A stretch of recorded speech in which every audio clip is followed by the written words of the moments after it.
We're going to finish this unit by looking at the cost of nuclear energy. So why is nuclear power so expensive? Well, there's a lot of money invested in research, development, mining of the uranium, the preparation of the uranium, and then the storage of the radioactive waste.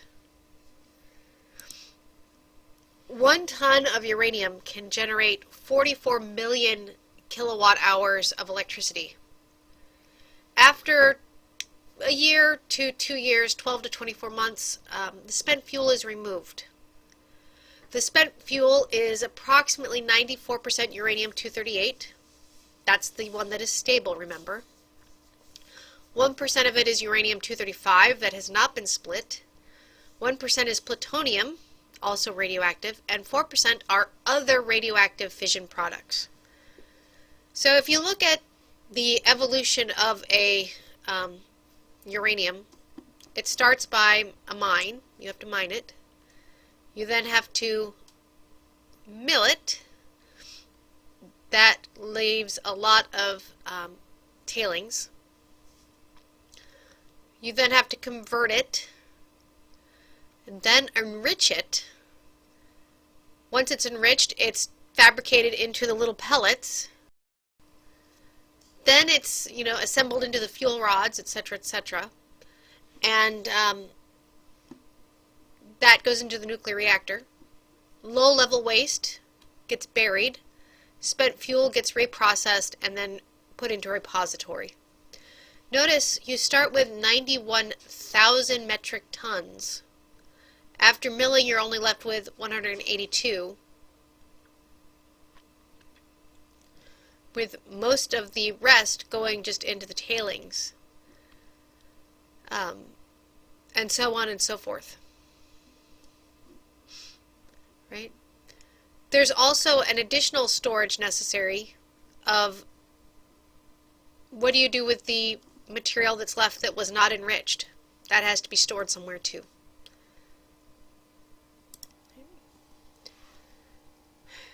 The processing of uranium is very dangerous, from mining to milling to enriching. Very dangerous. You're working with radioactive products. In some of the uranium mines, often it's Native Americans that are doing the mining. 70% of the workers have died from high radon doses and dust levels.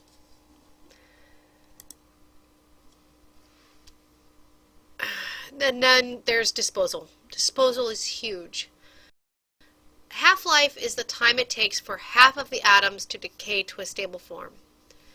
Generally, it takes 10 half-lives until material is no longer considered a health threat. So, here's an example. If I start with 100 grams of bismuth, after 5 days I have 50 grams of bismuth, 210. That would be the half-life, is 5 days. And every 5 days you can see that it decreases by half.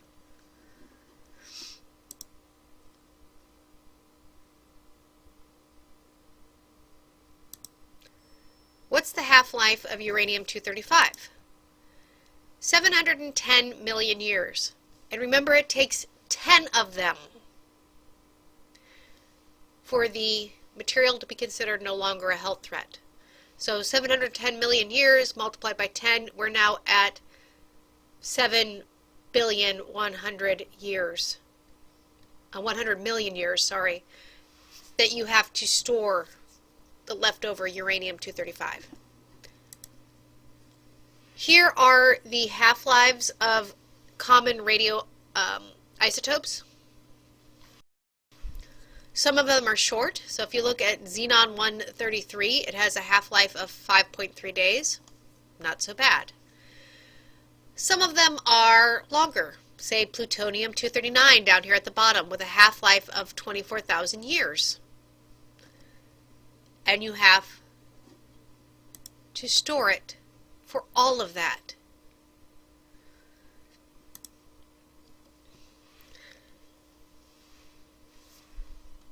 For 10 half-lives. Here is one of the nuclear power tests they did in Nevada desert, the picture of it. Here is another. Now think about it. We did the power test in the Nevada desert, and now that's just laying around. Half-life of uranium-238. This is the stable one, so it has a very nice long half-life of, let's see, that's 4.5 million years. No, 4.5 billion years. Dreadfully sorry. Uranium-235. This is the radioactive one. 713 million years. Thorium-232. Let's see, 13.9 billion years, and plutonium is 2.4 million years.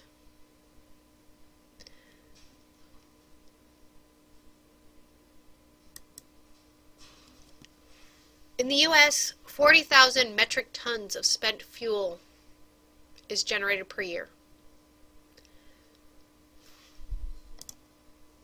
On average, a 1,000 megawatt nuclear power plant produces about 500 cubic meters per year of waste. 26 of those are spent fuel. Between 490 and 668 is just other waste. And then there's the 65,000 cubic meters of tailings per gigawatt.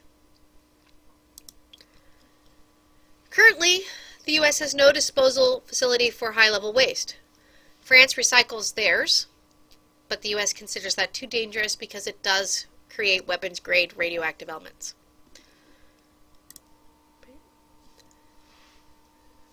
So what are the sources? We have 1,000 tons of uranium fuel, produces 100,000 tons of tailings and 3.5 million liters of liquid waste. This is the water that was in the power plant.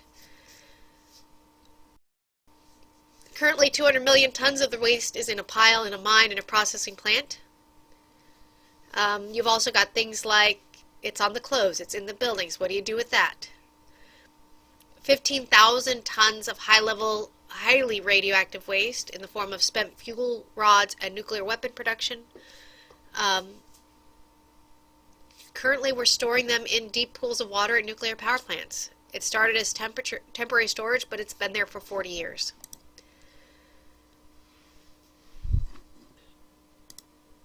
Until 1970, we dumped the waste into the ocean. Yay. The Soviet Union dumped theirs into the Kara Sea, and look at, this is what it looked like before the dumping, this is what's after. It's turned green because the water's gotten so hot, it's grown algae. At one point, the United States was looking at storing in Yucca Mountain. The idea here was to build a repository. Yucca Mountain was chosen because it would be free of water contamination and earthquakes for thousands of years. We've spent $1 billion on it. We expect to exceed $35 billion. It was abandoned. And so we're going to have nuclear power plants closed without such a site. Here's a picture of what was done at Yucca Mountain. This up here is the drill head. This is the entrance, and this is one of the underground tunnels. Here is a map of it. Here's the processing site. The canisters of waste are brought to the processing site. They're processed, put into special cask and containers. An automated system, so no human has to go down, takes it down to the tunnels, and then they're stored in the tunnels. You can see here is the processing site, and here is the mountain. Here are the routes that we're going to use to get the waste to Yucca Mountain. So everything blue is a railway. Everything red is taking it by boat, by barge, and orange are truck routes.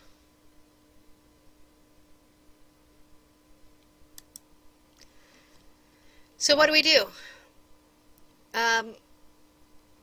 now we're disposing stuff in tanks at nuclear facilities. Here is one in Hanford, Washington,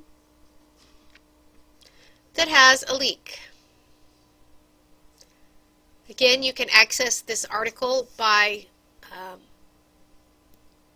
pulling up the PowerPoint out of the resources folder.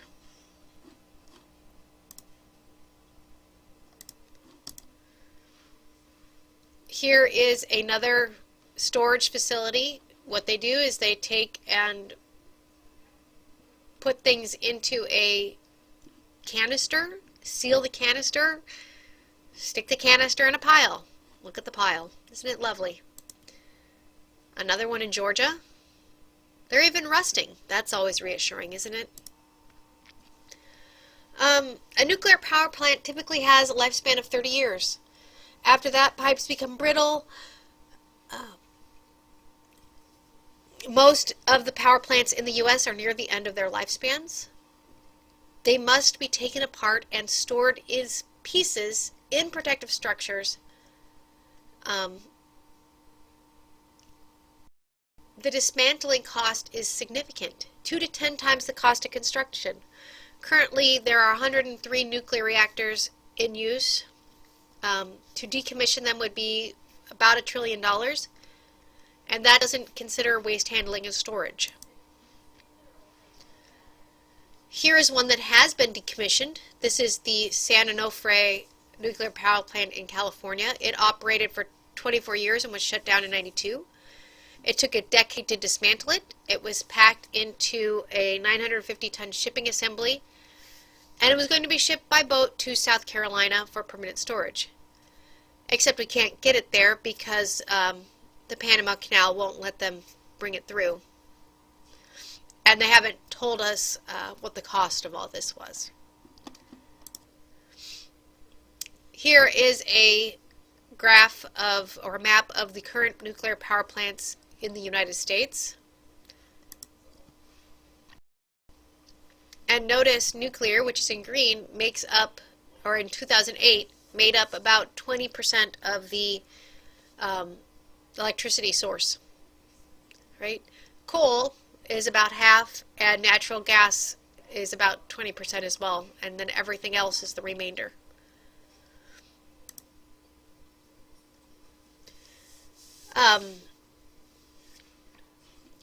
Who's generating the electricity by nuclear energy and who's using it? Sweden is the biggest user. Lithuania is the biggest producer.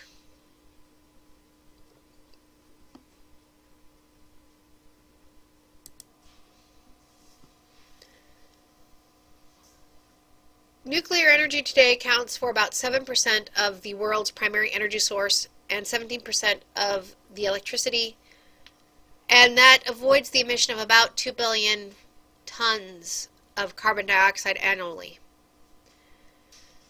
That's significant, but the trade-off is you have all this nuclear waste.